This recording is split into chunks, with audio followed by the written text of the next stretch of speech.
A paz do Senhor, meus amados irmãos e irmãs em Cristo. Meu nome é Antônio Mendes, tenho 74 anos e moro aqui em Vitória da Conquista, no interior da Bahia, desde que nasci. Hoje sou aposentado, mas durante muitos anos trabalhei como gerente de uma loja de materiais de construção no centro da cidade. Os vizinhos me conhecem como aquele senhor de cabelo grisalho que sai cedo para caminhar e sempre cumprimenta todo mundo com um sorriso. Minha esposa Silvia costuma brincar dizendo que eu converso até com poste, mas a verdade é que gosto de gente, sempre gostei.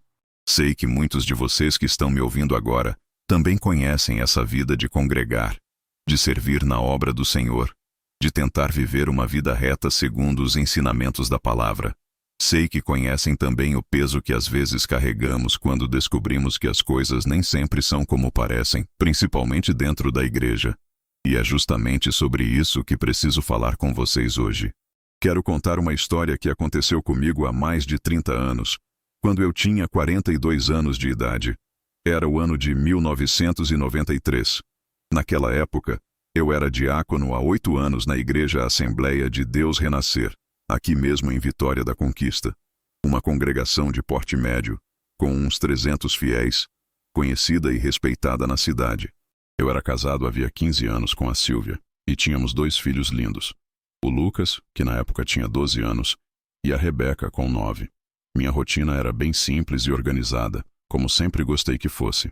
Acordava às 5:30 da manhã, lia a Bíblia por uns 20 minutos antes de tomar café, e às 7 horas já estava abrindo a loja. Trabalhava o dia todo lidando com pedreiros, mestres de obras, gente comprando cimento, tijolo, tinta. À noite, 3 vezes por semana tinha reunião na igreja, culto de oração na terça, estudo bíblico na quinta e, claro, os cultos de domingo de manhã e de noite. Minha vida girava em torno do trabalho e da igreja e eu achava que estava no caminho certo. O pastor da nossa congregação era o Josué Barreto, homem de 58 anos, que liderava a igreja havia 22 anos. Irmãos, quando eu digo que aquele homem era respeitado, é porque realmente era. Quando ele subia no púlpito, parecia que a própria presença de Deus descia sobre o templo. A voz dele era forte, os sermões eram inflamados, cheios de autoridade. Ele pregava muito sobre santidade, sobre a importância da família cristã, sobre os perigos do mundo lá fora querendo contaminar os servos do Senhor. A congregação inteira o admirava. Ele era casado com a irmã Marta, uma mulher discreta e dedicada. E tinham uma filha adulta chamada Raquel que morava em Salvador. O pastor Josué mantinha um controle bem firme sobre tudo na igreja. As decisões importantes passavam por ele, as finanças eram centralizadas nas mãos dele, e ninguém questionava muito porque confiávamos nele cegamente. Afinal, ele era o homem de Deus, o ungido do Senhor para pastorear aquele rebanho. Lembro que em agosto daquele ano tivemos uma reunião do Conselho de Diáconos e Presbíteros numa quarta-feira à noite. Estava quente, aquele calor típico de agosto no sertão baiano, e o ventilador do teto da sala de reuniões girava devagar fazendo aquele barulho irritante. Estavam presentes o presbítero Ademar, um homem de 63 anos, bem conservador e que defendia as tradições da igreja com unhas e dentes. Tinha também o presbítero Lorival, mais jovem, uns 51 anos, que de vez em quando sugeria maior transparência nas coisas administrativas, mas sempre com muito cuidado para não contrariar o pastor. A irmã Cida, nossa tesoureira, era meticulosa com os números, sempre com aqueles cadernos de contabilidade organizados. E tinha o Tonho, diácono auxiliar, que era devoto do pastor Josué de uma forma que chegava a ser preocupante. Em casa, a Silvia era a esposa exemplar que toda mulher da igreja deveria ser, segundo o que nos ensinavam. Discreta, sempre bem arrumada, nunca questionava nada publicamente. Lembro de um jantar naquela semana, ela comentou que a irmã Marta tinha confidenciado que o pastor andava cansado, com dificuldade para dormir. Eu não dei muita importância, achei que era só excesso de trabalho. O Lucas, meu filho mais velho, sempre foi muito questionador. Às vezes fazia perguntas sobre coisas que ele notava nos sermões, incoerências que só uma criança esperta percebe. Eu o repreendi algumas vezes, dizendo que criança não deve questionar a palavra do homem de Deus. Hoje, olhando para trás, vejo que ele via coisas que eu me recusava a enxergar. Já a Rebeca era mais sensível, mais espiritual. Vivia desenhando cenas bíblicas e orando pedindo proteção para a família. Era uma menina doce, cheia de fé.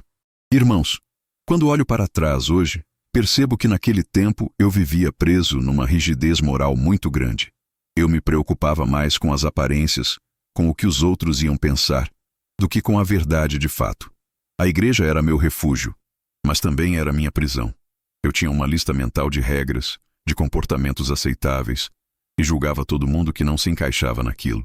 Preciso mencionar também que 3 anos antes desses acontecimentos, em 1990, meu irmão mais novo, o Daniel, tinha falecido. Ele morreu sozinho, destruído pelo alcoolismo, aos 36 anos. E eu, que poderia ter ajudado, que poderia ter estendido a mão, escolhi me afastar dele porque tinha vergonha. Vergonha de que os irmãos da igreja soubessem que meu irmão era alcoólatra. Vergonha de manchar minha reputação de diácono exemplar. Essa culpa eu carregava escondida no peito, tentando fingir que não existia. Naquela semana de agosto de 1993, eu me preparava para mais um domingo normal de culto. Terno cinza bem passado, sapato engraxado, Bíblia debaixo do braço. Não fazia a menor ideia de que minha vida inteira estava prestes a mudar completamente. Não imaginava que naquele domingo eu descobriria algo que abalaria os alicerces da minha fé, da minha confiança nas lideranças e me forçaria a tomar a decisão mais difícil da minha vida. Antes de continuar, preciso pedir desculpas a vocês. Os fatos que vou narrar aconteceram há mais de 30 anos, e embora eu me lembre com clareza dos momentos mais importantes, é possível que eu confunda algumas datas específicas ou pequenos detalhes. A memória às vezes prega peças na gente, principalmente quando chegamos nessa idade. Mas garanto que os pontos principais, os acontecimentos que realmente importam, estão gravados na minha mente como se tivessem acontecido ontem. Peço a compreensão de vocês enquanto compartilho essa história. Era domingo, 15 de agosto de 1993. O dia amanheceu claro e quente, daqueles domingos típicos do sertão onde o sol já nasce castigando. Acordei cedo como sempre, tomei banho, vesti meu terno cinza e ajudei a Silvia a aprontar as crianças para o culto. O Lucas reclamou que a camisa estava apertada no pescoço, e a Rebeca não parava quieta porque estava ansiosa para levar o desenho que tinha feito sobre Davi e Golias para mostrar para a professora da escola dominical. Chegamos ao templo por volta das 9 horas. O prédio da igreja ficava numa rua movimentada do bairro, uma construção simples de 2 andares pintada de branco, com detalhes em azul claro. Quando entramos, o salão já estava bem cheio. O cheiro característico de igreja me envolveu, aquela mistura de madeira encerada, inário velho e perfume de pessoas que tinham acabado de chegar. Cumprimentei vários irmãos no caminho até nosso banco, o terceiro da fileira central, onde sempre sentávamos. A Silvia se acomodou ao meu lado, ajeitando a saia, e as crianças sentaram ao nosso lado. O louvor começou animado. O conjunto tocava aqueles hinos que todo mundo conhecia de cor, e a congregação cantava com força. Lembro que cantamos Grandioso És Tu e Castelo Forte, hinos que sempre me emocionavam. O irmão Valdir tocava órgão, a irmã Neuza estava no pandeiro e tinha um grupo de jovens cantando no coral. A atmosfera estava bonita, as pessoas levantavam as mãos, algumas choravam durante o louvor, entregues à presença do Senhor. Depois de uns 40 minutos de louvor e oração coletiva, chegou o momento da pregação.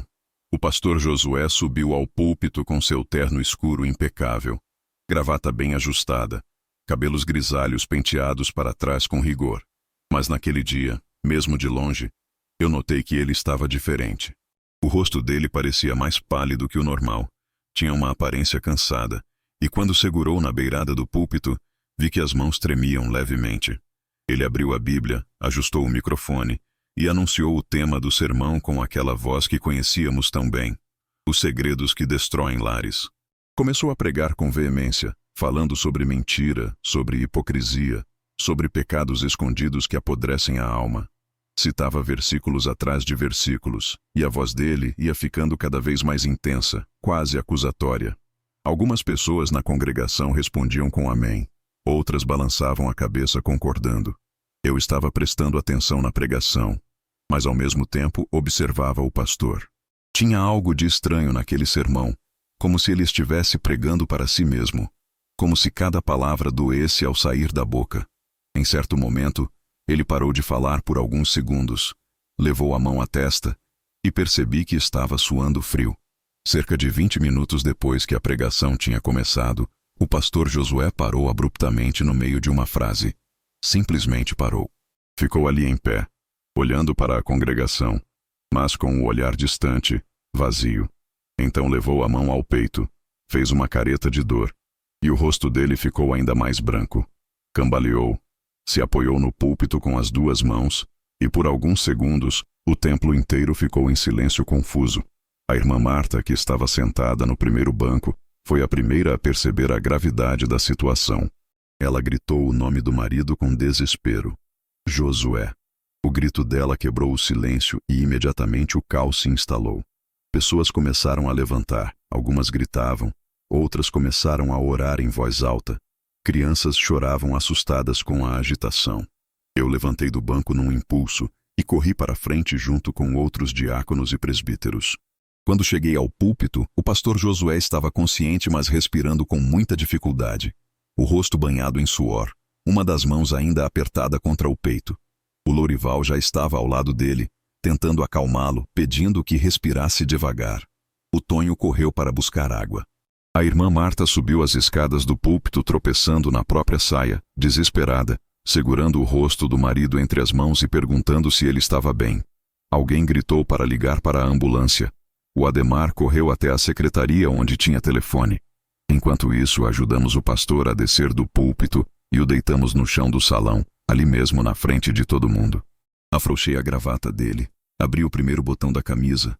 Ele olhava para o teto ofegante. Os lábios estavam meio arroxeados, e ele tentava falar alguma coisa, mas não conseguia formar as palavras direito. A irmã Marta estava ajoelhada ao lado do marido, chorando, orando em voz alta, pedindo misericórdia a Deus. Outras irmãs se juntaram a ela, formando um círculo de oração ali mesmo, enquanto esperávamos a ambulância. O templo estava num caos completo. Algumas pessoas saíram para a rua achando que iam ajudar, outras ficaram paralisadas nos bancos sem saber o que fazer. Foi nesse momento que a irmã Marta se virou para mim, com o rosto vermelho de tanto chorar, e me pediu com urgência que eu fosse até o gabinete pastoral buscar a carteira do Josué. Ela disse que precisava ter os documentos dele prontos para levar ao hospital, que a ambulância podia chegar a qualquer momento. Eu concordei imediatamente e corri pelos fundos do templo até o pequeno escritório onde o pastor trabalhava durante a semana. O gabinete era uma sala pequena, com uma escrivaninha de madeira escura, estante cheia de livros de teologia, uma cadeira giratória velha que rangia e um armário de arquivo. Fui direto até a gaveta superior da escrivaninha, onde sabia que o pastor guardava seus pertences pessoais. Abri a gaveta com pressa, procurando, e encontrei a carteira de couro marrom um pouco gasta pelo tempo. Peguei a carteira e abri procurando os documentos. Identidade, carteira de motorista, cartão do plano de saúde. Foi quando um papel amassado caiu da carteira e deslizou até o chão. Peguei o papel automaticamente, sem pensar muito. Mas meus olhos leram as primeiras linhas antes mesmo que eu pudesse evitar. Era um bilhete escrito à mão, com letra delicada e feminina. Josué, não posso mais viver assim. Nosso filho precisa de um pai presente, não de migalhas de atenção. Você prometeu que deixaria tudo para trás, mas sei que nunca vai ter coragem. Talvez seja melhor eu desaparecer de vez. Assinado apenas com uma letra. D. Meu coração disparou. Li o bilhete de novo, e de novo, tentando processar o que estava escrito ali.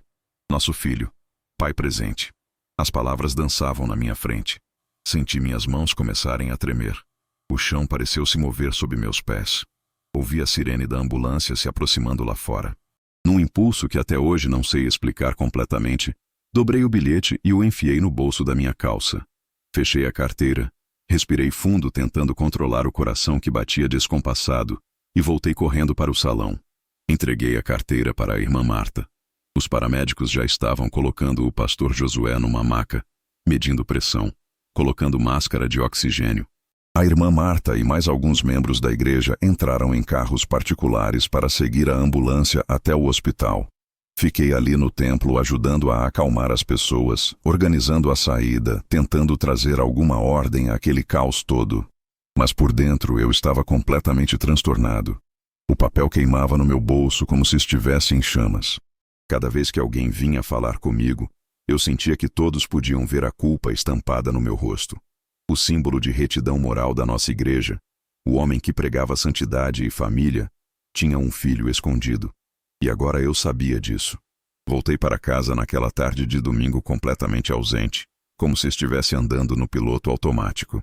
A Silvia tentava conversar comigo no carro, perguntando o que eu achava que tinha acontecido com o pastor, se era grave, se ele ia ficar bem. Eu respondia com monossílabos, a cabeça longe, pensando naquele bilhete dobrado no meu bolso.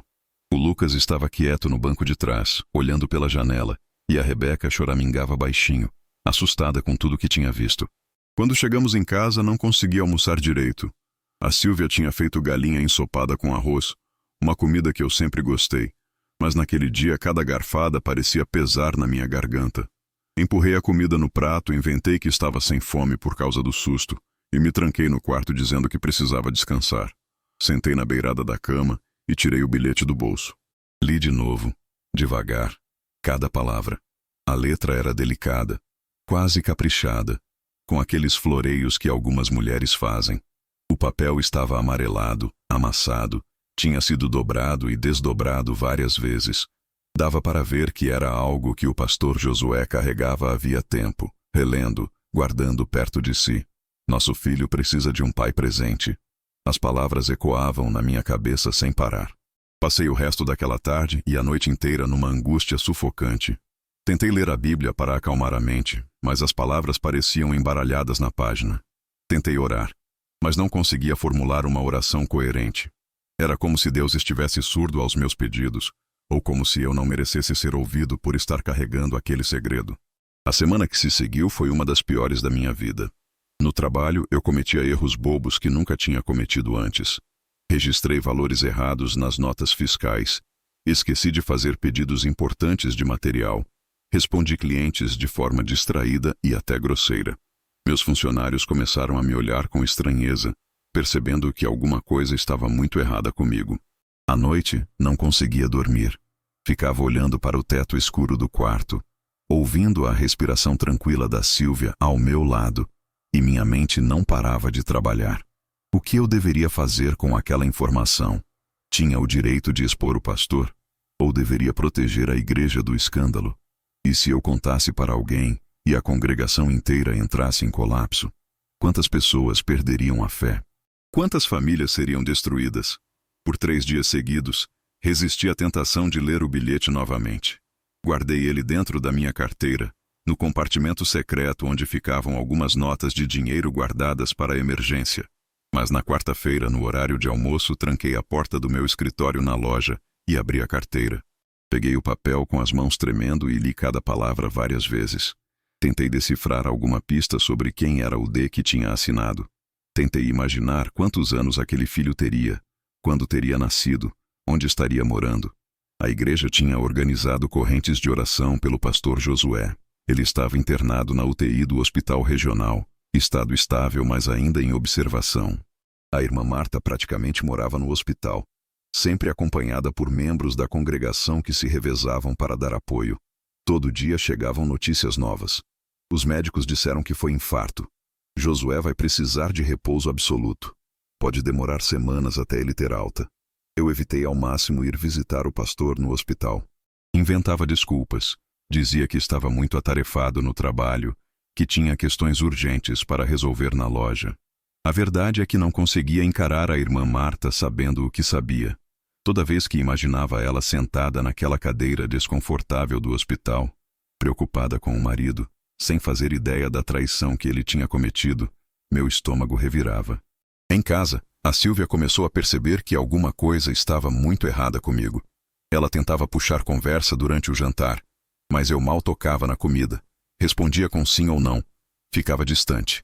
Ela perguntava se estava tudo bem, se eu estava preocupado com alguma coisa, se tinha acontecido algum problema no trabalho. Eu inventava desculpas vagas. Dizia que era só o susto do domingo, que estava preocupado com o estado do pastor. O Lucas me observava em silêncio, com aquele jeito esperto dele. Percebia que o pai estava diferente, mas não fazia perguntas. Já a Rebeca ficou mais carente naquela semana, pedindo mais abraços, querendo dormir com a luz do corredor acesa. Criança sente quando tem algo errado no ar, mesmo sem entender exatamente o que. Na quarta-feira à noite, teve reunião emergencial do Conselho de Diáconos e Presbíteros na igreja. Fui porque não tinha como escapar sem levantar suspeitas. O calor estava insuportável, e aquele ventilador velho do teto girava fazendo barulho, mexendo o ar quente de um lado para o outro sem refrescar nada. O presbítero Ademar comandou a reunião. Ele disse com aquela voz grave e pausada dele que a igreja precisava se manter firme durante aquele período difícil, que Deus estava provando a fé do rebanho. Sugeriu que não ficássemos comentando muito sobre o colapso do pastor para não gerar boatos desnecessários na cidade, que mantivéssemos discrição e continuássemos orando. O Lourival discordou educadamente. Disse que achava importante a gente ser transparente com a congregação, informar direitinho sobre o estado de saúde do pastor, deixar as pessoas à vontade para fazer perguntas. A tensão entre os dois era clara, dava para cortar com a faca. O Ademar não gostava de ser contrariado, principalmente por alguém mais jovem como o Lourival. Foi quando a irmã Cida, sempre meticulosa com os números, apresentou o relatório financeiro do mês. Ela mencionou de passagem que tinha notado pequenas inconsistências nos registros dos últimos meses, valores que não fechavam perfeitamente. Nada muito grande, ela disse, mas estava investigando para entender de onde vinham as diferenças. Quando ouvi aquilo, senti meu estômago revirar. O bilhete mencionava filho, atenção, promessas. E se o pastor estava usando o dinheiro da igreja para sustentar esse filho secreto? As peças começaram a se encaixar na minha cabeça de uma forma que me deixou com náusea. Fingi que estava prestando atenção no resto da reunião, mas por dentro eu estava em pânico total. Quando a reunião terminou e todos começaram a sair, eu pedi licença dizendo que ia ficar mais um pouco para organizar uns papéis. Esperei o templo esvaziar completamente. O silêncio da igreja vazia à noite sempre me acalmava, mas naquela quarta-feira só aumentou minha angústia. Caminhei até o altar, ajoelhei ali no degrau onde o pastor Josué tinha caído no domingo e tentei orar. Mas as palavras não vinham. Eu abria a boca e nada saía. Sentia como se estivesse carregando um peso tão grande que nem conseguia levantar os braços para o céu. Comecei a chorar ali sozinho, chorando sem som, as lágrimas escorrendo pelo rosto, enquanto eu me perguntava o que Deus queria que eu fizesse com aquela informação. Senti que estava sendo como Judas, carregando um segredo que podia trair alguém, mas ao mesmo tempo, tinha medo das consequências de revelar a verdade. Será que tinha o direito de destruir a vida de tanta gente por causa de um erro do passado do pastor? Será que Deus queria que eu expusesse ou que eu guardasse silêncio misericordioso? Fiquei ali ajoelhado até quase meia-noite. Quando finalmente me levantei e saí do templo, estava tão cansado que mal conseguia andar direito. Tranquei o portão da igreja devagar, olhei para o céu estrelado daquela noite de agosto e senti que estava mais sozinho do que nunca. Voltei para casa na madrugada, entrei sem fazer barulho para não acordar ninguém e deitei na cama ainda vestido. Não dormi naquela noite. Fiquei olhando para o teto até o sol nascer. Passaram-se 10 dias desde aquele domingo terrível. 10 dias em que eu praticamente não dormi direito, não comi direito, não vivi direito. A loja continuava funcionando mais por força do hábito dos meus funcionários do que por qualquer comando meu. Eu estava presente fisicamente, mas minha cabeça estava completamente ausente, presa naquele bilhete, naquelas palavras que eu lia e relia na minha mente sem parar. Foi num sábado à tarde que finalmente juntei coragem para ir ao hospital visitar o pastor Josué. Não tinha mais como adiar sem levantar suspeitas. Vários irmãos da igreja já tinham ido, e minha ausência estava começando a chamar atenção. Vesti uma camisa social limpa, peguei as chaves do carro e disse para a Sílvia que ia visitar o pastor. Ela apenas assentiu com a cabeça, sem fazer perguntas. O hospital regional ficava no centro da cidade. Um prédio antigo de 3 andares pintado de bege com janelas grandes. Estacionei o carro e caminhei até a entrada principal. O cheiro de hospital me atingiu assim que atravessei as portas. Aquela mistura de desinfetante, álcool e comida requentada que deixa qualquer um desconfortável. Subi as escadas até o 3º andar onde ficava a UTI. Encontrei a irmã Marta sentada numa cadeira de plástico verde no corredor, parecendo completamente exausta. Os olhos dela estavam inchados e vermelhos, com olheiras profundas marcadas embaixo. O cabelo, que ela sempre mantinha impecável, estava meio desarrumado, preso num coque torto. Quando me viu, ela tentou sorrir, mas foi um sorriso cansado, sem força. Ao lado dela estava Raquel, a filha que tinha vindo de Salvador. Ela me cumprimentou com frieza, apenas um aceno de cabeça, e percebi no olhar dela uma desconfiança que me deixou desconfortável. Era como se ela soubesse que eu estava escondendo alguma coisa, como se pudesse enxergar através de mim. Perguntei como estava o pastor Josué. A irmã Marta explicou que ele permanecia internado na UTI, estado estável, mas ainda sedado. Os médicos tinham dito que o infarto foi sério, muito sério, causado por estresse crônico severo. Ela repetiu as palavras dos médicos com cuidado, como se estivesse tentando entender o que elas significavam. Estresse crônico severo. Eu sabia exatamente o que aquilo significava, mas não podia dizer nada. Foi quando o Dr. Alfredo Magalhães, o cardiologista responsável, passou pelo corredor carregando uma prancheta com papéis. Ele era um homem de 49 anos, alto, magro, cabelos grisalhos despenteados, óculos de aro grosso. A irmã Marta o chamou e me apresentou como diácono da igreja. O doutor apertou minha mão com firmeza e perguntou se eu podia acompanhá-lo até a copa do hospital, que queria conversar sobre o caso do pastor. Descemos um andar e entramos numa pequena copa onde os médicos e enfermeiros faziam pausas para café. Tinha uma mesa de fórmica desgastada, algumas cadeiras, um filtro de barro antigo, um armário com xícaras desemparelhadas. O Dr. Alfredo serviu café para nós dois em copos descartáveis e sentou-se na beirada da mesa. Ele me disse, com aquela franqueza direta que os médicos às vezes têm, que via muitos casos assim em líderes religiosos. Homens que carregavam peso emocional muito além do que o corpo conseguia suportar. Ele olhou diretamente nos meus olhos e falou devagar, escolhendo as palavras. Esse homem guarda algo que está matando ele por dentro. As palavras me atingiram como um soco no estômago. Tive que segurar firme no copo de café para esconder que minhas mãos estavam tremendo. Quando voltei para o corredor, a irmã Marta me convidou para descer até a lanchonete do hospital para tomarmos um café. A Raquel ficou esperando ali. Disse que não queria sair de perto caso os médicos precisassem falar com a família. Descemos as escadas em silêncio e nos sentamos numa mesinha de canto na lanchonete que ficava no térreo. A irmã Marta pediu 2 cafés e um pedaço de bolo para dividirmos. Quando o atendente trouxe, ela ficou apenas mexendo o café com a colherinha, olhando para o líquido escuro girando na xícara. Começou a falar sobre os 25 anos de casamento deles, sobre como o Josué sempre foi dedicado ao ministério, sempre colocou a igreja em primeiro lugar. Mas ultimamente, ela disse com a voz baixa e cansada, ele parecia atormentado por alguma coisa.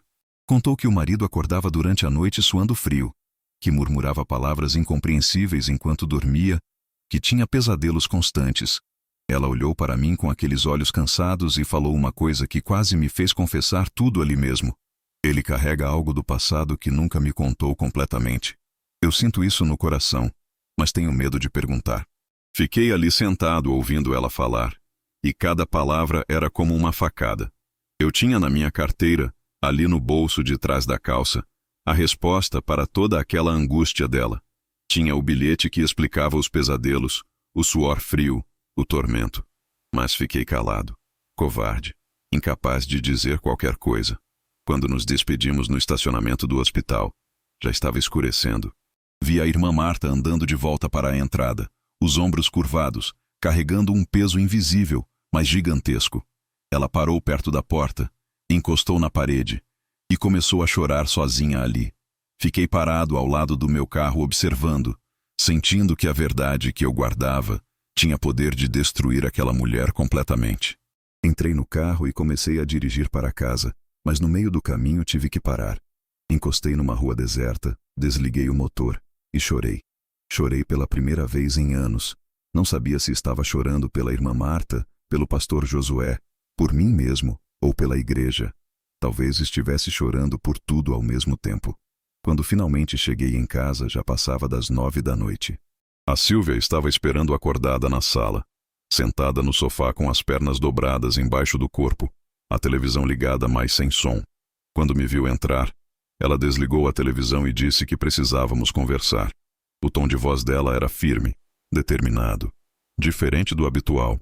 Sentei ao lado dela no sofá, e ela exigiu saber o que estava acontecendo comigo. Disse que já fazia quase 2 semanas que eu estava diferente, distante, ausente, que não dormia, não comia, não conversava direito com ninguém. Quase contei tudo. As palavras estavam na ponta da língua, prontas para sair, mas recuei no último segundo. Disse apenas que estava confuso sobre algumas questões da igreja, sobre o estado do pastor, sobre coisas que eu não sabia como lidar. A Silvia segurou minhas mãos e falou com medo na voz. Disse que tinha medo de que o nome da nossa família fosse associado a algum escândalo, medo de que os filhos sofressem, medo de que perdêssemos nosso lugar na igreja, nosso respeito na comunidade. Então ela falou uma frase que me chocou profundamente. Às vezes é melhor não mexer em certas coisas. Percebi naquele momento que até mesmo minha própria esposa escolheria o silêncio conveniente no lugar da verdade incômoda. Dormi mal aquela noite, como todas as outras. No domingo teve culto normal, com um pastor visitante pregando no lugar do Josué. Na segunda-feira de manhã, estava no escritório da loja tentando organizar papelada atrasada quando a irmã Cida apareceu trazendo documentos da igreja para eu revisar. Ela entrou, fechou a porta atrás de si e colocou uma pasta grande sobre minha mesa. Disse que estava trazendo os relatórios financeiros dos últimos meses para eu dar uma olhada, já que eu era um dos diáconos responsáveis pela administração. Enquanto abria a pasta e ia me mostrando os papéis, ela comentou novamente sobre aquelas inconsistências financeiras que tinha mencionado na reunião. Pequenas quantias desviadas mensalmente, ela disse, e isso vinha acontecendo havia anos. Quando ela saiu do escritório, fiquei olhando para aqueles números, para aqueles registros manuscritos, e os pontos começaram a se conectar na minha cabeça de uma forma assustadora. O bilhete falando sobre filho, sobre dinheiro, sobre sustento, as inconsistências financeiras, os 17 anos de mentira. Tudo começava a fazer um sentido terrível e completo. Naquela mesma segunda-feira à tarde, depois que a irmã Cida saiu do meu escritório, tomei uma decisão.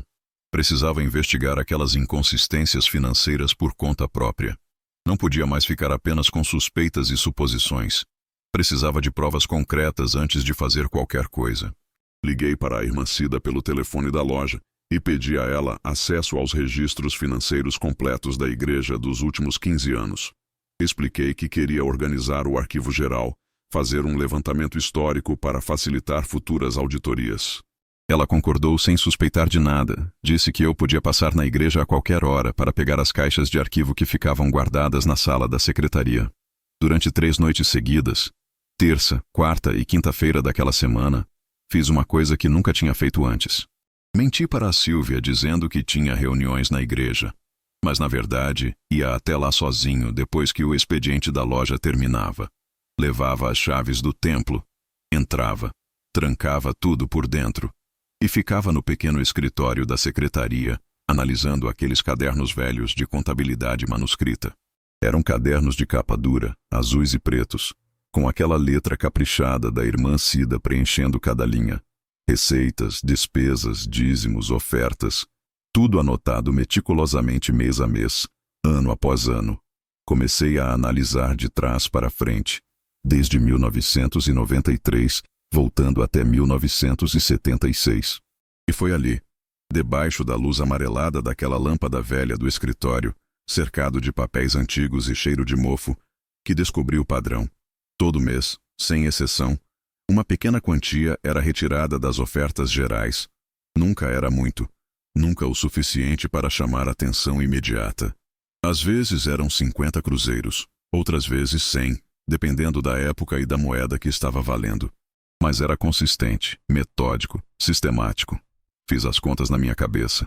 Se o filho mencionado no bilhete realmente existia, ele deveria ter uns 16 ou 17 anos agora, em 1993. Isso significava que tinha nascido por volta de 1976 ou 77. E quando olhei os registros daqueles anos, lá estava.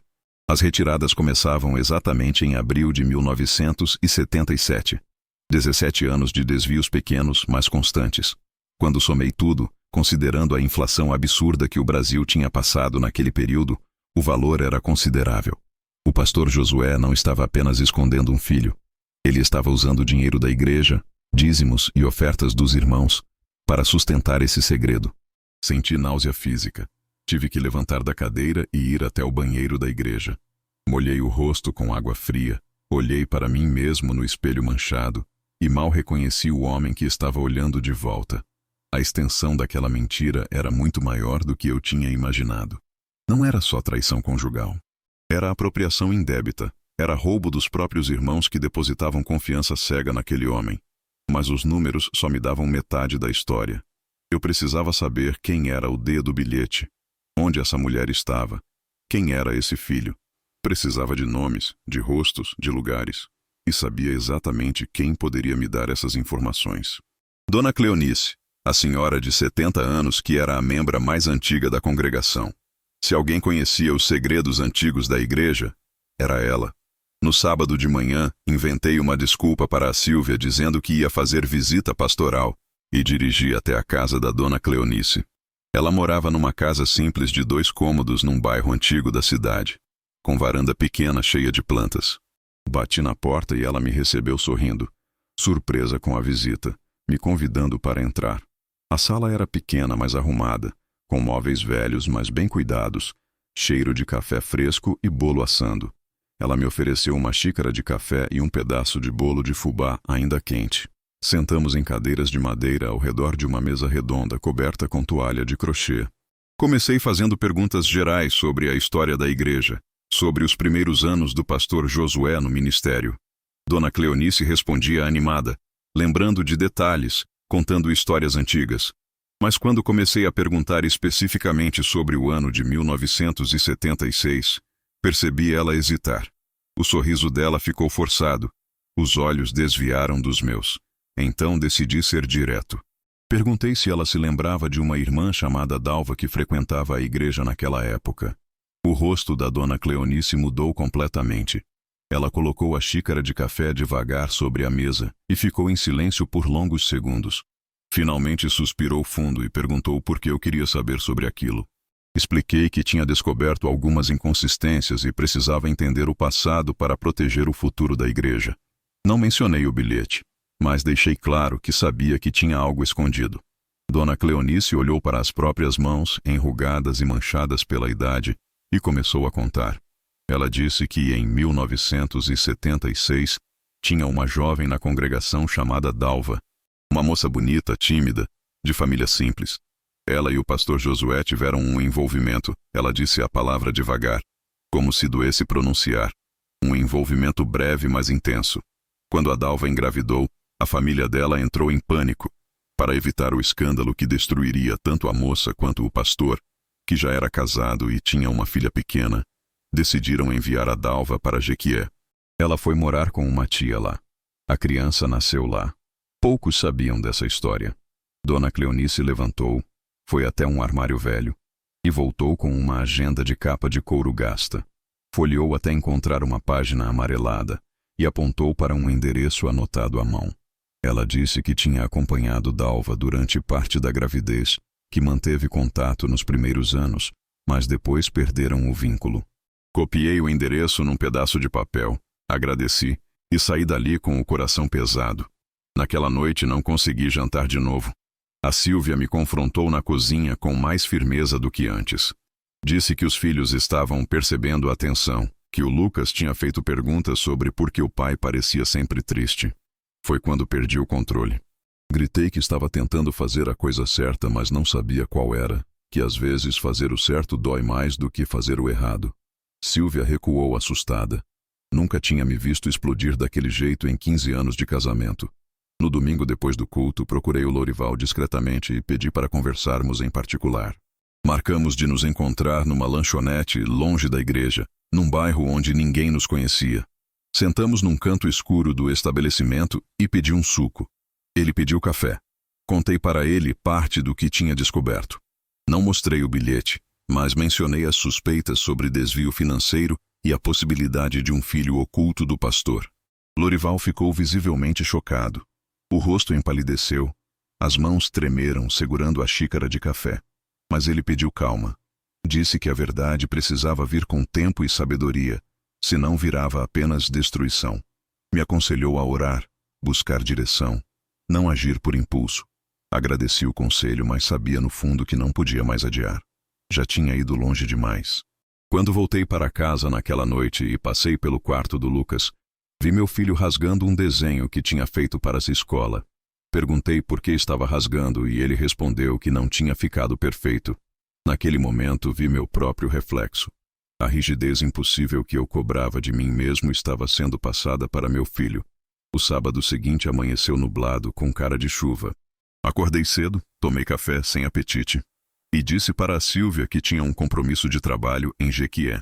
Precisava ir até lá resolver uma questão com um fornecedor. Ela me olhou desconfiada. Percebi que não estava acreditando completamente, mas não fez mais perguntas. Jequié fica a cerca de 2 horas de carro de Vitória da Conquista. Peguei a estrada ainda de manhã cedo, dirigindo devagar, tentando preparar mentalmente o que ia dizer quando chegasse lá. O papel com o endereço que Dona Cleonice tinha me dado estava dobrado no bolso da camisa. Eu o tocava de vez em quando, só para ter certeza de que ainda estava ali. A paisagem ia mudando durante o trajeto. Saí da região mais seca do sertão e entrei em áreas com mais vegetação. Passei por cidadezinhas pequenas, vilas com casinhas simples, gente sentada nas calçadas aproveitando a manhã de sábado. O rádio do carro tocava baixinho, mas eu mal prestava atenção na música. Cheguei em Jequié por volta das 10h30 da manhã. Parei num posto de gasolina para perguntar sobre como chegar ao bairro do endereço. O frentista, um rapaz jovem de uniforme sujo de graxa, me explicou o caminho com paciência. Eram umas 20 quadras dali, numa região mais simples da cidade. Dirigi devagar pelas ruas de Jequié até encontrar o bairro. Casas pequenas, ruas de paralelepípedo irregular, crianças brincando na rua, cheiro de comida sendo preparada para o almoço. Encontrei a rua, depois o número. Era uma casa térrea pintada de azul claro desbotado, com grade na frente. Uma pequena varanda com 2 cadeiras de plástico branco. Estacionei o carro, respirei fundo várias vezes tentando acalmar o coração que batia descompassado. E desci. Caminhei até o portão, coloquei a mão no trinco, mas hesitei. Por um momento pensei em voltar para o carro e ir embora. Esquecer tudo aquilo. Deixar o passado enterrado onde estava. Mas sabia que não podia. Abri o portão e bati na porta. Uma senhora idosa abriu. Cabelos brancos e crespos, rosto enrugado, mas olhar doce. Vestido simples de algodão florido. Perguntou quem eu era e o que desejava. Me apresentei como Antônio Mendes, diácono da Igreja Assembleia de Deus Renascer em Vitória da Conquista, e disse que precisava falar com a senhora Dalva sobre um assunto delicado relacionado ao pastor Josué Barreto. O rosto da senhora mudou completamente quando ouviu o nome do pastor. Ela olhou para os lados como se estivesse verificando se alguém tinha ouvido. Me fez sinal para entrar rápido e fechou a porta atrás de mim. Me levou até a sala pequena com sofá velho de tecido gasto, televisão antiga numa estante de madeira, cheiro de casa fechada misturado com café. Ela se apresentou como Lourdes, tia da Dalva. Perguntou o que tinha acontecido, se o pastor estava bem. Por que eu estava ali depois de tantos anos? Expliquei que o pastor Josué tinha sofrido um infarto grave há 3 semanas, que estava internado, e que durante o socorro encontrei um bilhete que precisava esclarecer. Dona Lourdes chamou em voz alta para alguém nos fundos da casa. Ouvi passos arrastados e uma mulher apareceu na porta da sala. Dalva. Ela tinha 36 anos, mas parecia mais velha. Magra demais. Cabelos escuros e crespos presos num rabo de cavalo desleixado. Olhar cansado e desconfiado. Roupas simples e desbotadas. Quando expliquei quem eu era e por que estava ali, ela no começo negou tudo. Disse que não sabia de nada, que eu devia estar confundido, que não tinha nada a ver com o pastor Josué. Mas quando contei que ele tinha quase morrido, que tinha sofrido infarto grave e estava internado na UTI, vi o rosto dela desmoronar. Começou a chorar. Primeiro baixinho, depois em soluços pesados que sacudiam o corpo magro. Sentou no sofá velho e começou a contar aos pedaços, entre lágrimas e pausas longas. O relacionamento começou em 1976, quando ela tinha 19 anos e ele já era pastor casado. A gravidez foi descoberta tarde demais para esconder. Ela contou sobre como a família dela entrou em desespero como tomaram a decisão de mandá-la embora para evitar o escândalo. No total, ela passou 17 anos vivendo escondida ali em Jequié, sustentada por aquelas remessas de dinheiro irregulares que o Josué mandava, que mal davam para cobrir o básico. Ela falou sobre a solidão que carregava, sobre nunca ter conseguido refazer a vida, nunca ter se casado, nunca ter tido outros filhos, sobre a vergonha que sentia, sobre olhares julgadores das vizinhas que sabiam que ela tinha criado o filho sozinha, sobre as noites sem dormir, sobre a depressão que a consumia aos poucos, sobre remédios que tomava quando conseguia comprar. Foi quando a porta da frente se abriu com força e um adolescente entrou, alto, moreno, cabelo preto meio comprido, olhar duro e desconfiado. Ele parou na porta da sala, ao ver um estranho ali, e perguntou rispidamente quem eu era e o que queria. Dalva, ainda chorando, explicou que eu era da igreja do pai dele, que tinha vindo trazer notícias. O rosto do Gabriel, porque era ele, se transformou numa máscara de raiva. Ele deu uma risada amarga, sem alegria, e falou alto: "Pai? Que pai? Nunca tive pai. Tenho um covarde que manda dinheiro como quem joga esmola para mendigo." Virou as costas, entrou no quarto dele e bateu a porta com força. O barulho ecoou pela casa pequena. Dona Lourdes suspirou cansada e explicou que o menino estava se envolvendo com más companhias nas últimas semanas, que ela temia pelo futuro dele, que não sabia mais o que fazer. Disse que o Gabriel estava com raiva do mundo inteiro, especialmente do pai que ele nunca conheceu de verdade. Fiquei ali na casa delas por quase 2 horas. Dalva foi contando mais detalhes, mostrando cartas velhas que o Josué tinha mandado nos primeiros anos, bilhetes curtos e cheios de promessas vazias.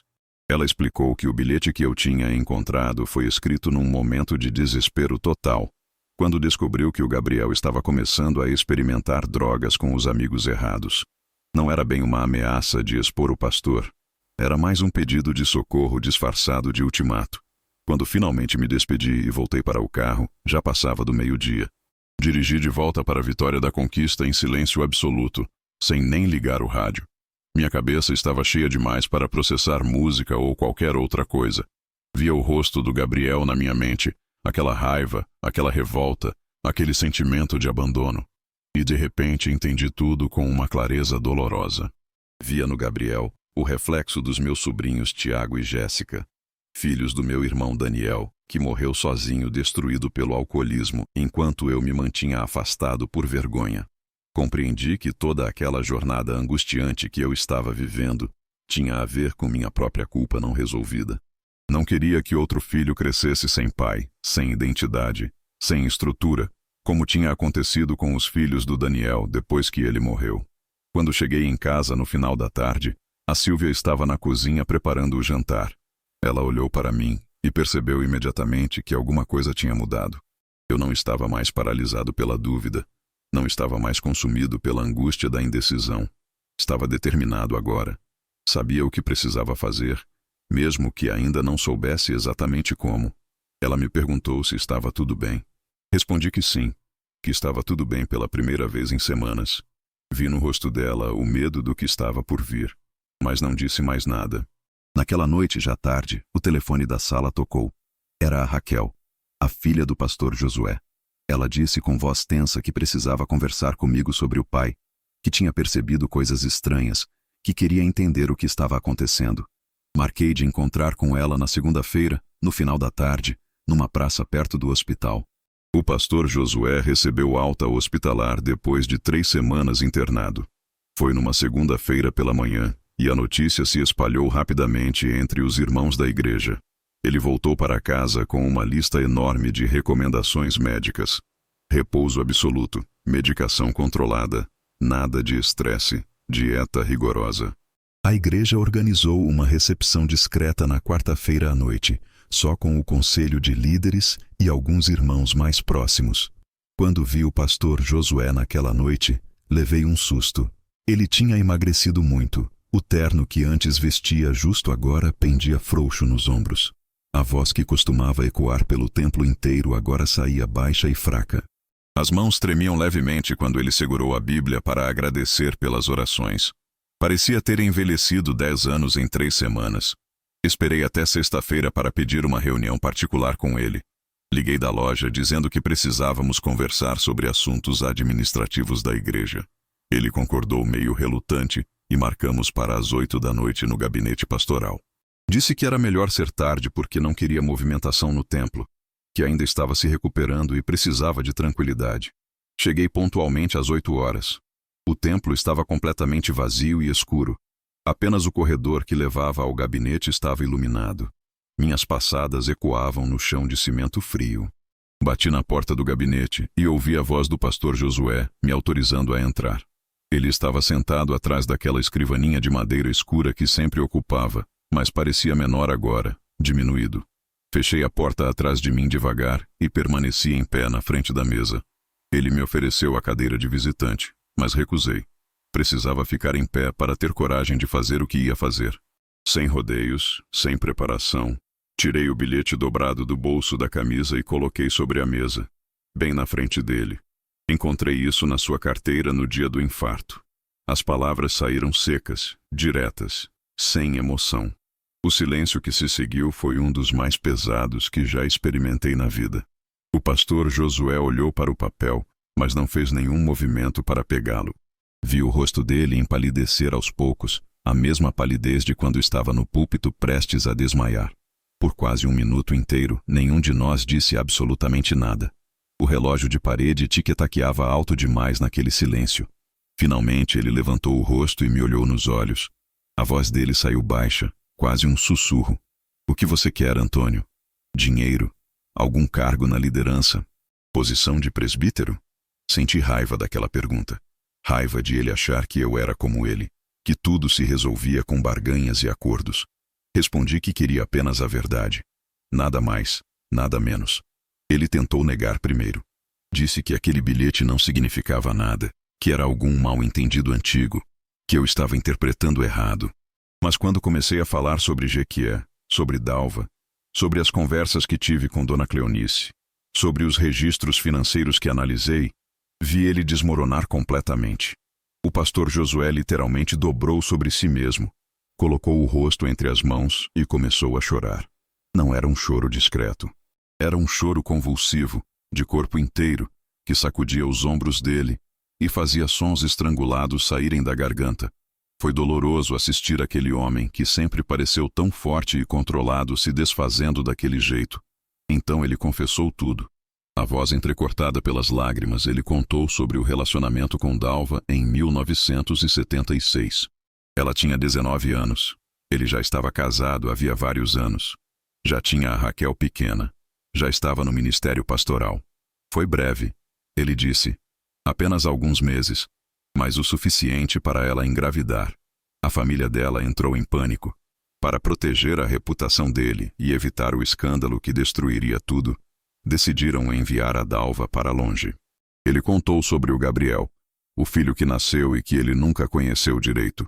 17 anos mandando dinheiro tirado das ofertas da igreja, pequenas quantias todo mês, o suficiente para ajudar, mas nunca o suficiente para realmente assumir responsabilidade.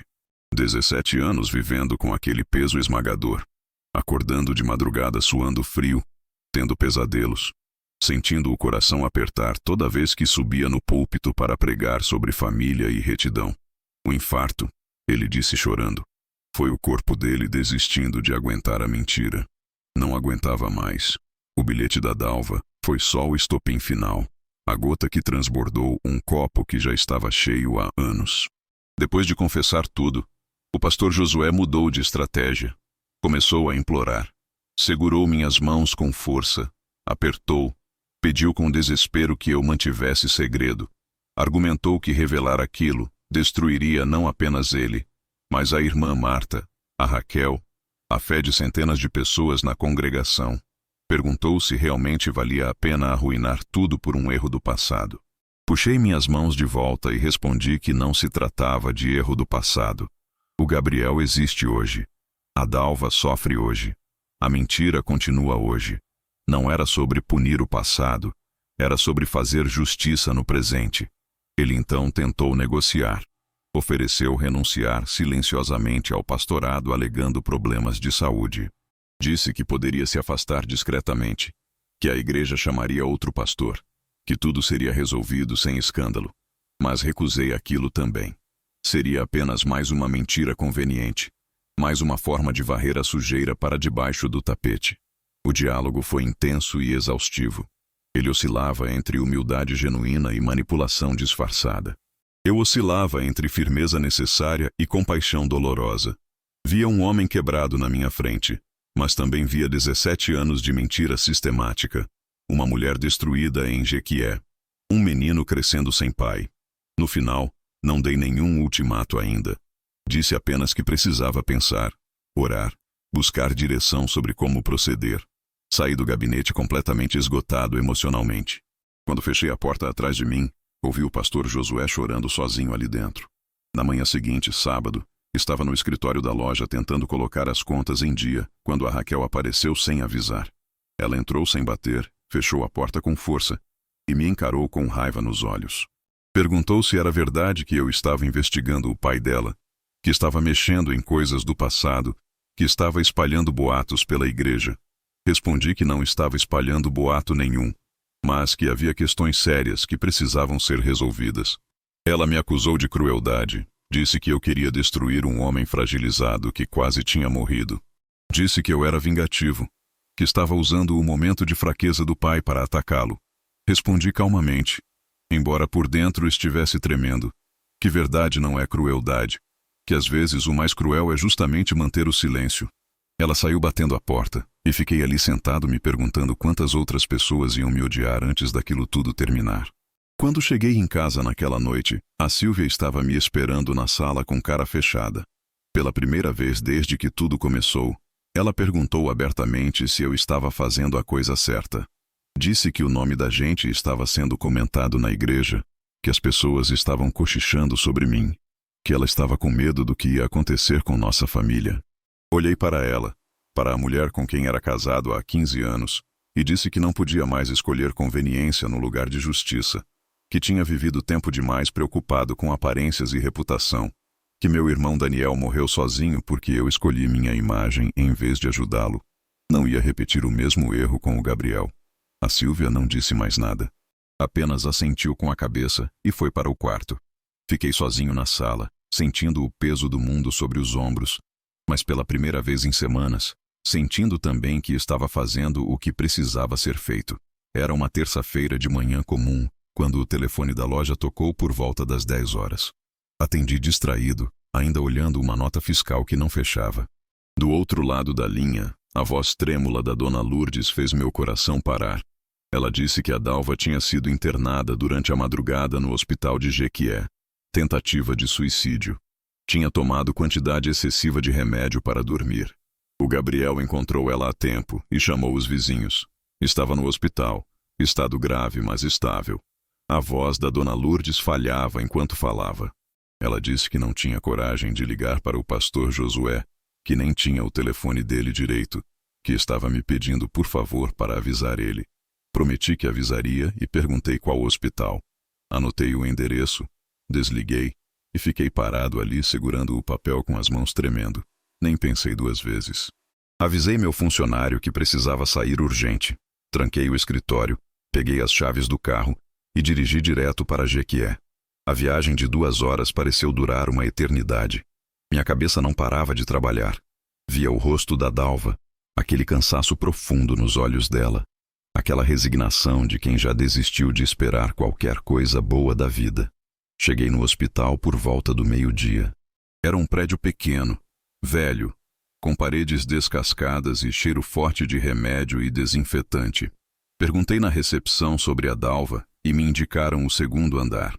Subi as escadas correndo e encontrei o Gabriel sentado num banco de madeira no corredor, sozinho. O rosto dele estava inchado de tanto chorar, os olhos vermelhos e perdidos, as mãos tremendo sem parar. Quando me viu, ele se levantou cambaleante e praticamente desabou nos meus braços. Começou a soluçar enquanto dizia que era culpa dele, que a mãe não aguentava mais carregar aquele peso sozinha, que ele era um filho ruim que só dava problema. Segurei o menino com força, sentindo o corpo magro dele tremer todo, e repeti várias vezes que não era culpa dele, que ele era só uma criança, que os adultos tinham feito escolhas erradas, que ele não tinha responsabilidade nenhuma sobre aquilo. Ficamos ali no corredor, abraçados, enquanto enfermeiras passavam apressadas e outros pacientes nos olhavam com curiosidade. A Dalva só acordou no meio da tarde. Uma enfermeira veio avisar que ela estava consciente e perguntou quem da família queria entrar. Pedi permissão e entrei no quarto pequeno. A Dalva estava deitada numa cama com lençóis brancos muito lavados, o rosto pálido como papel, soro no braço, olhar vazio fixo no teto. Quando me viu, ela virou a cabeça devagar e pediu desculpas com voz fraca. Disse que não aguentava mais viver daquele jeito, sem identidade, sem futuro, vendo o filho se perder nas drogas e nas más companhias. Contou que escreveu aquele bilhete para o Josué não como ameaça de expor ele, mas como um último pedido de socorro disfarçado. A voz dela mal saía, mas ela continuou falando. Disse que nunca quis destruir a família dele, nunca quis dinheiro ou reconhecimento público. Só queria que ele assumisse o Gabriel como filho. Não precisava amá-la. Isso ela já tinha desistido há muito tempo. Só precisava reconhecer que o menino existia, que merecia ter um pai presente. Segurei a mão fria dela e prometi que alguma coisa ia mudar, que não ia deixar aquilo continuar assim. Ela assentiu fraca e fechou os olhos cansada. Saí do quarto com uma determinação que nunca tinha sentido antes. Na volta para a Vitória da Conquista, parei num orelhão na beira da estrada. Coloquei fichas, disquei o número da casa pastoral e esperei tocando com o coração batendo forte. O pastor Josué atendeu. Contei sobre a internação da Dalva, sobre a tentativa de suicídio, sobre o estado dela no hospital. Ouvi ele soltar um gemido de dor do outro lado da linha. Perguntou se ela ia sobreviver, se estava fora de perigo. Respondi que fisicamente sim, mas que emocionalmente ela estava morrendo há 17 anos por causa das escolhas dele. E ali, naquele orelhão sujo na beira da estrada, dei o ultimato. Disse que ele tinha 1 mês para contar a verdade completa para a irmã Marta, reconhecer o Gabriel publicamente como filho, providenciar tratamento psicológico adequado para a Dalva e renunciar ao pastorado. Se não fizesse isso, eu levaria o caso ao Conselho de Presbíteros e à Convenção Estadual da denominação. Ele tentou negociar mais tempo. Pediu 2 meses, 3 meses. Disse que precisava preparar as pessoas. Fui inflexível. 1 mês. 30 dias. Falei firme que aquilo não era mais sobre ele, sobre a reputação dele, sobre a carreira ministerial dele. Era sobre um menino de 16 anos sem pai e uma mulher que quase morreu porque ele escolheu a própria imagem no lugar da responsabilidade. Desliguei o telefone. Quando cheguei em casa já era noite. A Silvia estava na cozinha preparando o jantar. E pela primeira vez desde que tudo começou, contei a verdade completa para ela. Mostrei o bilhete amassado. Relatei as visitas a Jequié. Expliquei sobre a Dalva e o Gabriel. Falei sobre o ultimato que tinha dado ao pastor. Silvia começou a chorar. Mas não era choro de tristeza. Era choro de medo puro das consequências sociais que viriam. Ela perguntou se realmente precisávamos ser nós a expor aquilo, se não podíamos simplesmente deixar o pastor Josué resolver sozinho. Respondi que se não fizéssemos nada, seríamos cúmplices de toda aquela mentira. Ela pediu tempo para processar tudo, mas disse que não ia me impedir. Percebi naquele momento que meu casamento estava sendo testado de uma forma que nunca tinha sido antes. Mais tarde, quando eu já estava deitado tentando dormir sem conseguir, a Rebeca bateu na porta do quarto. Entrou de camisola, os olhos ainda meio sonolentos, e disse que tinha ouvido parte da conversa sem querer. Veio até a beirada da cama e me abraçou. Sussurrou apenas uma frase antes de voltar para o quarto dela. Você está fazendo o que Jesus faria, papai. Aquelas palavras ecoaram na minha mente a noite inteira. Será que estava mesmo? Ou estava apenas satisfazendo minha própria necessidade de justiça, talvez até de vingança disfarçada de retidão? Não tinha certeza de nada, mas sabia que não podia mais voltar atrás. No dia seguinte, o Lucas me procurou na sala depois do jantar. Ele fez uma pergunta direta com aquela maturidade precoce dele. Pai, se você expor o pastor, não vai destruir a fé de muita gente? Respondi o mais honesto que consegui. Disse que fé verdadeira não depende de homens perfeitos, mas de um Deus perfeito. Que se a fé das pessoas estava apoiada no pastor em vez de estar apoiada em Cristo, então já estava sobre base fraca de qualquer jeito. Ele assentiu pensativo e foi para o quarto. Fiquei ali sentado sozinho na sala, olhando para o vazio, sentindo que tinha cruzado uma linha da qual não havia mais retorno. O pastor Josué me ligou na quinta-feira daquela semana. A voz dele estava diferente, mais firme, embora ainda carregada de medo. Disse que tinha tomado a decisão de contar tudo para a irmã Marta no sábado à tarde e pediu que eu ficasse disponível caso precisasse de apoio. Concordei, embora meu estômago tivesse revirado só de pensar no que estava por vir. No sábado de tarde, por volta das 3 horas, o telefone da minha casa tocou. Era o pastor Josué pedindo que eu fosse até a casa pastoral. Disse que precisava de mim lá. Vesti uma camisa limpa, avisei a Sílvia para onde ia e dirigi até a casa que ficava ao lado do templo. Quando cheguei e bati na porta, quem abriu foi a própria irmã Marta. O rosto dela estava vermelho e inchado de tanto chorar. Os olhos pareciam 2 buracos fundos de dor. Ela me deixou entrar sem dizer uma palavra. Na sala, encontrei a Raquel sentada no sofá ao lado da mãe, segurando a mão dela com força. O pastor Josué estava em pé perto da janela, parecendo ter envelhecido mais 10 anos desde a última vez que o vi. A irmã Marta olhou para mim e percebi que ele já tinha contado tudo. O relacionamento com Dalva em 1976. O Gabriel. Os 17 anos de mentira. O dinheiro desviado das ofertas da igreja para sustentar o filho secreto. Tudo. A Raquel me encarou com raiva e perguntou se eu sabia de tudo aquilo. Confirmei que tinha descoberto há algumas semanas. A irmã Marta então me questionou por que eu não tinha contado para ela antes. Por que tinha deixado ela viver na ignorância. Respondi da forma mais gentil que consegui que a verdade precisava vir do próprio Josué, não de mim. Que não era meu lugar destruir o casamento dela com revelações. Era responsabilidade dele assumir o que tinha feito. A irmã Marta pediu que todos saíssemos, que precisava ficar sozinha para processar aquilo tudo. A Raquel disse que ia ficar com ela. O pastor Josué e eu saímos da casa em silêncio e ficamos parados na calçada, sem saber o que fazer ou dizer. Na segunda-feira seguinte, o pastor Josué me procurou na loja. Disse que ia viajar para Jequié na terça-feira para encontrar a Dalva e o Gabriel pessoalmente. Pediu que eu fosse com ele porque tinha medo de ir sozinho, medo da reação do menino, medo de não saber o que dizer. Concordei em acompanhá-lo. A viagem até Jequié naquela terça-feira foi quase toda feita em silêncio. O pastor Josué dirigia olhando fixo para a estrada, as mãos apertadas no volante, o rosto tenso. Eu ia no banco do passageiro sem saber o que falar. O que se diz para um homem indo enfrentar 17 anos de ausência e mentira? Chegamos à casa da dona Lourdes por volta das 10 da manhã. Dalva já tinha recebido alta do hospital e estava em casa, ainda fragilizada, mas consciente. Quando nos viu entrando, ela se levantou do sofá devagar, apoiando-se no braço do móvel. Olhou para o pastor Josué e os olhos dela se encheram de lágrimas, mas não disse nada. O Gabriel estava trancado no quarto e recusou sair quando a dona Lourdes bateu na porta avisando que o pai tinha vindo visitar. Pedi para conversar com ele sozinho. Fiquei 40 minutos do lado de fora daquela porta fechada, falando baixo, explicando que o Josué queria tentar consertar as coisas, que o menino tinha direito de expressar sua raiva, mas também merecia ouvir o que o pai tinha a dizer. Finalmente a porta se abriu. O encontro foi devastador de assistir. Gabriel confrontou o pastor Josué com toda a raiva acumulada de 16 anos. Perguntou aos gritos onde ele estava quando precisou de pai, quando apanhava na escola e voltava para casa chorando, quando via a mãe chorar sozinha todas as noites.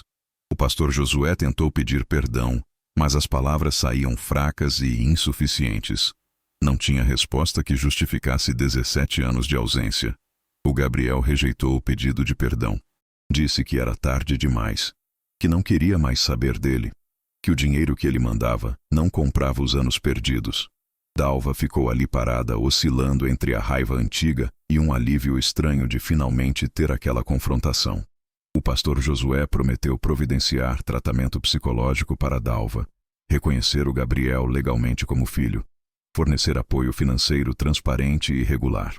O Gabriel disse que não queria o dinheiro dele, que só queria que ele desaparecesse e os deixasse em paz. Foi quando Dona Lourdes, que tinha ficado calada o tempo todo observando, falou suavemente. Disse que o sobrinho tinha todo o direito de estar com raiva, que ninguém ia tirar isso dele. mas que também precisava permitir que o Josué tentasse consertar o que ainda dava para consertar. Que alguns erros não têm conserto completo, mas isso não significa que não se deva tentar. Na volta para a vitória da conquista, o pastor Josué confirmou que faria a confissão pública no domingo durante o culto e renunciaria ao pastorado. Concordei que era necessário, embora soubesse que seria extremamente custoso para todo mundo envolvido. Quando cheguei em casa naquela noite, a Silvia me contou que tinha havido uma reunião emergencial do conselho sem eu ser avisado. O presbítero Ademar tinha convocado tentando articular meu afastamento do corpo de diáconos, me acusando de perseguir o pastor. Lorival tinha se oposto firmemente e conseguido adiar qualquer decisão até que o pastor Josué se pronunciasse oficialmente. A divisão na liderança da igreja estava clara. Alguns me viam como traidor, outros como defensor da verdade, e eu, no meio de tudo aquilo, só queria que acabasse logo. Os dias até o domingo foram os mais longos da minha vida. A Silvia estava apreensiva, sabendo que o culto seria devastador. O Lucas fazia perguntas diretas sobre o que ia acontecer. A Rebeca passava horas no quarto orando. E eu tentava me preparar mentalmente para o que estava por vir, sabendo que nada poderia realmente me preparar para aquilo. Domingo, 19 de setembro de 1993. Essa data ficou gravada na minha memória como uma cicatriz que nunca desaparece completamente. Acordei cedo naquela manhã, muito antes do despertador tocar. Não tinha conseguido dormir direito a noite toda, virando de um lado para o outro na cama, pensando no que estava prestes a acontecer. Quando chegamos ao templo por volta das 8:30 da manhã, o estacionamento já estava cheio. Tinha mais gente do que o normal. Durante a semana inteira tinham corrido boatos de que algo importante seria anunciado naquele domingo. As pessoas estavam curiosas, ansiosas, algumas até animadas sem saber que estavam prestes a testemunhar o colapso de tudo que conheciam.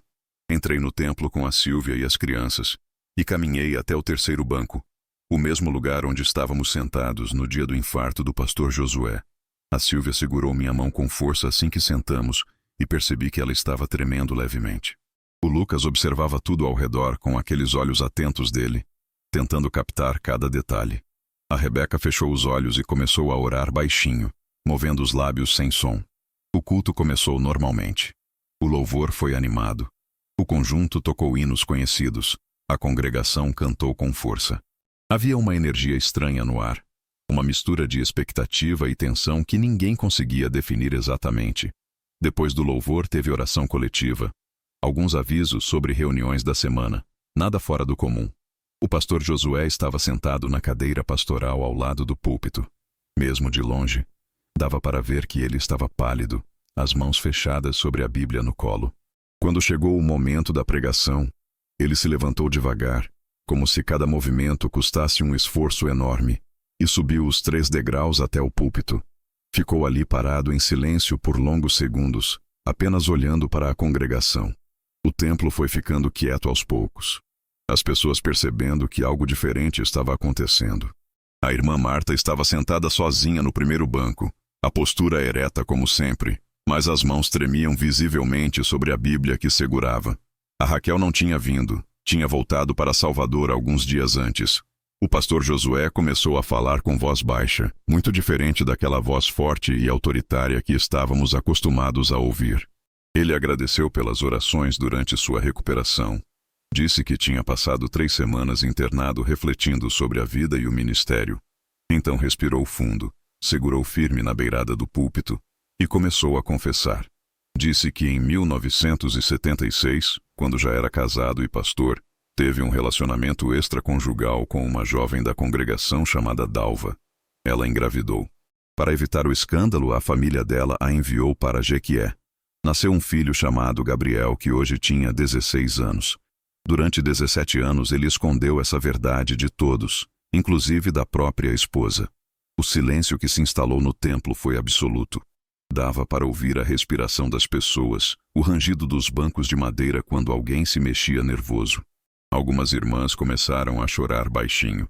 Outras prendiam a respiração com as mãos na boca. Mas o pastor Josué continuou. Disse que para sustentar a Dalva e o filho, tinha desviado pequenas quantias das ofertas da igreja mensalmente durante todos aqueles anos. Que viveu uma mentira que quase o matou. que o infarto foi resultado de carregar o peso da hipocrisia por tempo demais. Começou a chorar ali no púlpito, abertamente, sem tentar esconder. Pediu perdão a Deus, à irmã Marta, à congregação, à Dalva e principalmente ao Gabriel. A voz dele falhava, saía entrecortada pelas lágrimas. Então anunciou que renunciava imediatamente ao pastorado, que reconhecia não ser digno de liderar o rebanho. Desceu do púlpito cambaleante e sentou-se no primeiro banco. A reação foi imediata e dividida. O presbítero Ademar se levantou furioso do banco onde estava sentado e marchou até a porta, saindo e batendo com tanta força que o barulho ecoou pelo templo todo. O irmão Tonho o seguiu gritando que a igreja tinha sido profanada, que aquilo era obra do inimigo. Outras pessoas começaram a se levantar também. Nos minutos seguintes, vi cerca de 50 pessoas deixarem o culto. Algumas saíam chorando, outras com cara de raiva, outras simplesmente em choque. Os que ficaram permaneciam paralisados nos bancos, sem saber o que fazer ou dizer. Algumas irmãs se ajoelharam ali mesmo e começaram a orar em voz alta, clamando misericórdia. Foi quando a dona Cleonice se levantou apoiada na bengala. A voz dela, embora trêmula pela idade, saiu firme e clara. Prefiro uma igreja pequena com verdade do que uma grande com mentira. Parte da congregação começou a aplaudir timidamente. Outras pessoas choravam mais alto. O presbítero Lourival subiu à frente e pediu calma. Disse que precisávamos manter a serenidade, que Deus estava no controle de todas as coisas. Propôs que fizéssemos oração coletiva. O clima era de funeral, pesado e sufocante. Depois da oração, ele anunciou que o culto estava encerrado. As pessoas começaram a sair devagar, em pequenos grupos, cochichando entre si. Fiquei sentado ali no terceiro banco por alguns minutos depois que quase todos já tinham saído. Observei o pastor Josué curvado no primeiro banco, a irmã Marta sentada ao lado dele, mas sem tocá-lo, o espaço entre os dois parecendo um abismo. Senti o peso esmagador do que tinha provocado. Não sabia se aquilo tinha sido libertação necessária ou destruição desnecessária. Questionei pela milésima vez se tinha feito a coisa certa. A resposta não veio. Na saída, alguns membros me cumprimentaram respeitosamente. A irmã Cida apertou minha mão e sussurrou que eu tinha tido coragem. Outros me evitaram completamente ou lançaram olhares acusatórios. A Sílvia permaneceu ao meu lado o tempo todo, silenciosa, mas presente. Quando estava saindo do templo, percebi que tinha começado a cair uma chuva fina. O pastor Josué e a irmã Marta saíam pela porta lateral. Fui até eles e acompanhei o pastor até o portão. Os dois nos olhamos por longos segundos sem dizer nada. Não havia palavras adequadas para aquele momento. Ele apenas acenou com a cabeça, entrou no carro com a esposa e partiu sob a chuva que começava a ficar mais forte. Fiquei ali parado no portão vendo o carro desaparecer na esquina. Senti que algo tinha morrido naquele dia, mas não sabia ainda o que nasceria no lugar. Irmãos, agora preciso fazer um salto no tempo. Estamos em 1995, 2 anos depois daquele domingo devastador. Preciso contar para vocês o que aconteceu nesses 2 anos, porque essa parte da história é tão importante quanto o começo. Os primeiros meses depois da confissão pública foram os mais difíceis da minha vida. A igreja entrou em crise profunda. Das 300 pessoas que frequentavam, cerca de 120 saíram. Alguns seguiram o presbítero Ademar e o Tonho, que fundaram uma igreja dissidente do outro lado da cidade. Outros simplesmente se afastaram, desiludidos, dizendo que não conseguiam mais confiar em liderança religiosa nenhuma. Ficamos com aproximadamente 180 fiéis. A Convenção Estadual da Assembleia de Deus mandou uma comissão investigativa para a Vitória da Conquista. Durante 3 semanas eles analisaram todas as finanças da igreja, ouviram depoimentos de dezenas de pessoas, conversaram com o pastor Josué, com a irmã Marta, comigo e com outros líderes. No final, cassaram oficialmente a credencial ministerial do pastor Josué. A decisão foi registrada em ata e comunicada para todas as igrejas da região. Ele estava permanentemente impedido de exercer qualquer função pastoral. Assumi temporariamente as funções administrativas, enquanto buscávamos um novo pastor. Foi um período extremamente desgastante. Recebi críticas duras de todos os lados. Alguns irmãos me acusavam publicamente de ter sido cruel e vingativo, de ter destruído um homem de Deus por orgulho próprio. Outros me defendiam como alguém que teve coragem de fazer o certo quando todos preferiam o silêncio cômodo. Passei por uma crise de fé intensa que durou quase 6 meses. Questionava constantemente se tinha feito a coisa certa, se tinha causado mais mal do que bem. Emagreci 8 quilos, parei de dormir direito de novo. Tive momentos de angústia espiritual tão profunda que achei que ia enlouquecer. Teve noites que acordava suando frio, me perguntando se Deus estava com raiva de mim. Em abril de 1994, a igreja chamou o pastor Marcos Tavares. Ele tinha 32 anos, vinha de uma congregação menor no interior e era conhecido por ser transparente e reformador. A primeira coisa que ele fez foi implementar uma prestação de contas mensal. Todo mês a irmã Cida apresentava relatório detalhado de cada centavo que entrava e saía. Ele também criou um conselho consultivo com participação de membros comuns, não só líderes. As decisões importantes passaram a ser discutidas em reuniões abertas. Nem todo mundo gostou. Tinha irmãos mais antigos que preferiam o modelo autoritário de antes, mesmo depois de tudo que tinha acontecido. Disseram que o pastor Marcos estava democratizando demais a igreja, que estava perdendo a autoridade espiritual. Mas ele manteve firme as mudanças. O pastor Josué, depois de tudo, continuou frequentando a igreja como membro comum. Sentava sempre nos bancos do fundo, chegava depois que o culto começava e saía antes de terminar para evitar as pessoas. Não participava de nenhuma atividade de liderança. Arranjou emprego como vendedor numa loja de roupas no centro para se sustentar, porque perdeu a casa pastoral que era propriedade da igreja. A irmã Marta permaneceu casada com ele, mas as coisas mudaram completamente entre eles. Passei a saber pelos anos seguintes que dormiam em quartos separados, que ela controlava todas as finanças, que exigiu transparência total em tudo. Eles começaram terapia de casal, que durou anos. O casamento sobreviveu, mas carregava cicatrizes profundas. Viviam mais como companheiros de sofrimento do que como marido e mulher. O Gabriel visitou Vitória da Conquista 3 vezes durante esses 2 anos. O relacionamento dele com o pastor Josué continuava tenso e distante. O menino aceitava a ajuda financeira para estudar, mas mantinha afastamento emocional. Comecei a visitar o Gabriel mensalmente em Jequié. Com o tempo, ele desenvolveu um vínculo forte comigo. Passou a me chamar de tio.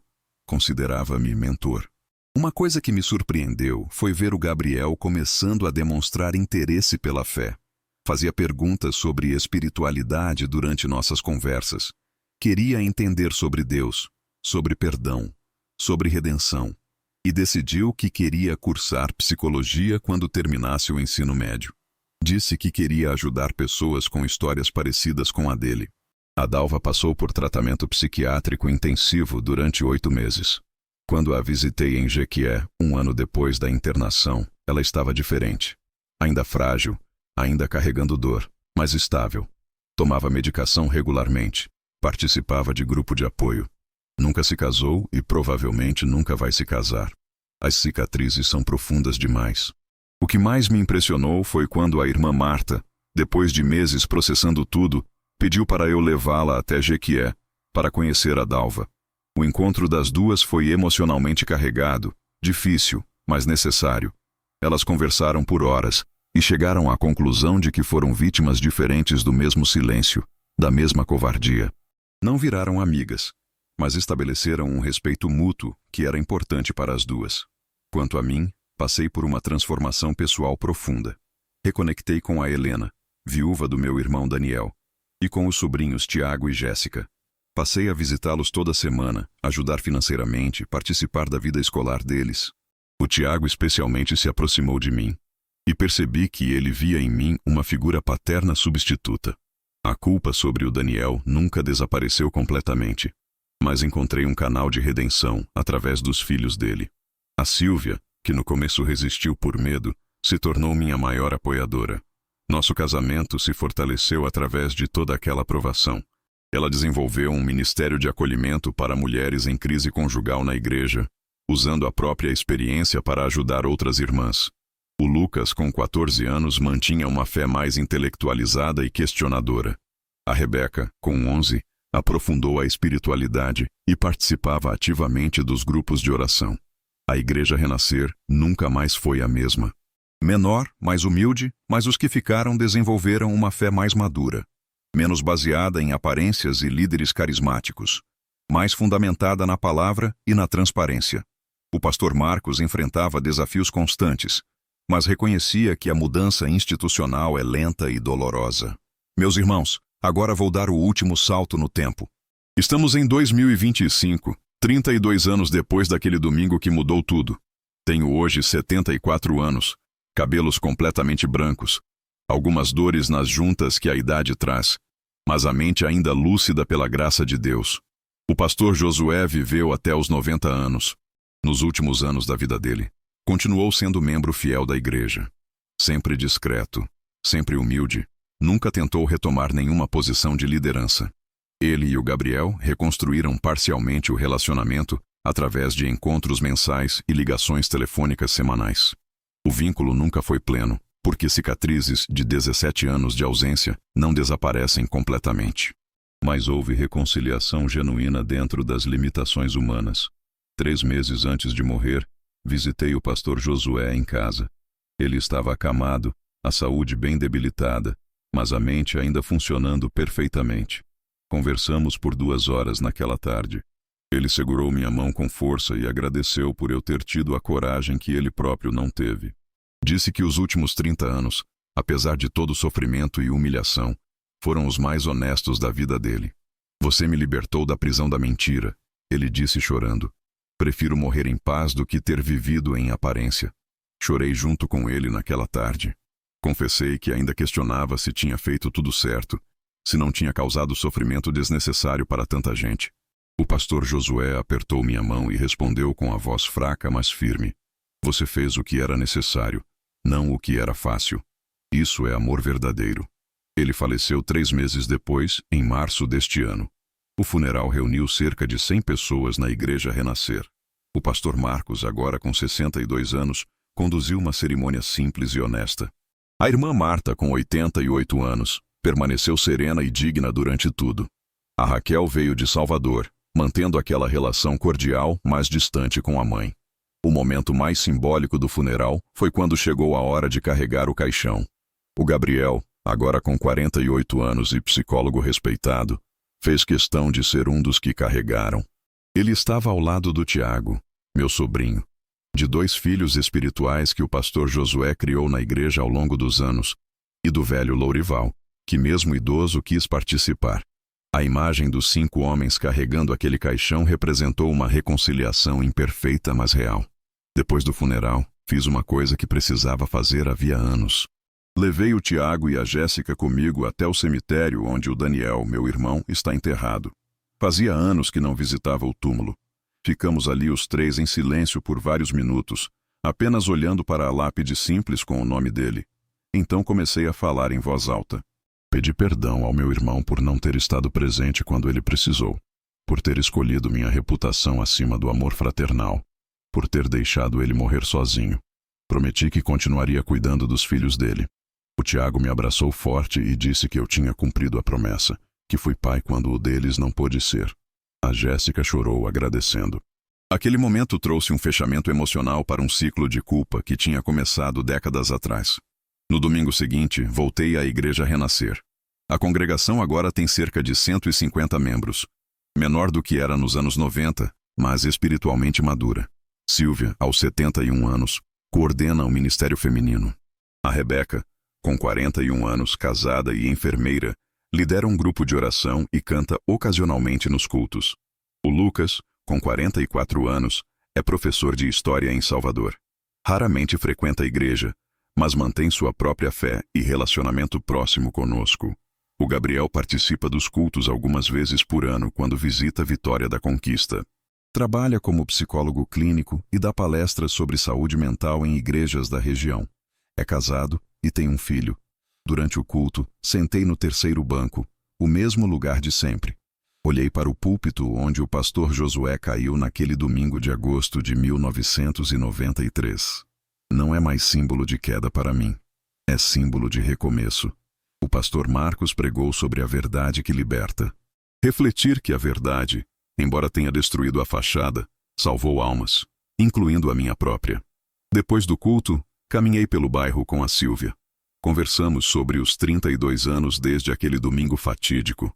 Confessei que ainda carrego dúvidas sobre algumas decisões, mas aprendi que fazer o certo nem sempre traz paz imediata. Ela segurou minha mão e disse que está orgulhosa do homem que me tornei. Não perfeito, mas honesto. Então quero encerrar deixando algumas lições que aprendi nessa jornada dolorosa, mas transformadora. Ninguém é imune ao erro, nem mesmo líderes espirituais. Pastores e presbíteros são humanos falíveis que não devem ser idolatrados. O verdadeiro cristianismo não está em aparentar perfeição, mas em assumir imperfeições e buscar redenção genuína. Silêncio conveniente é forma de covardia. A verdade dói, mas liberta. Redenção é possível, mas custosa. E amor verdadeiro às vezes exige coragem de causar dor necessária. Hoje, sentado na varanda da minha casa observando o pôr do sol sobre Vitória da Conquista, penso no meu irmão Daniel e sussurro baixinho. Desculpa, irmão. Tentei fazer diferente desta vez. Lembro do Gabriel, do Tiago e da Jéssica reunidos no último Natal. 3 filhos que encontraram redenção através da verdade dolorosa. O ciclo que começou com um bilhete amassado numa carteira chegou ao fim. Não foi perfeito, mas foi completo. E eu estou em paz comigo mesmo e com Deus. Se essa história tocou seu coração de alguma forma, peço que você se inscreva no canal, deixe seu like e compartilhe com outras pessoas que precisam ouvir sobre verdade, perdão e redenção. Que o Senhor abençoe sua vida ricamente. A paz do Senhor Jesus Cristo esteja com todos vocês. Amém.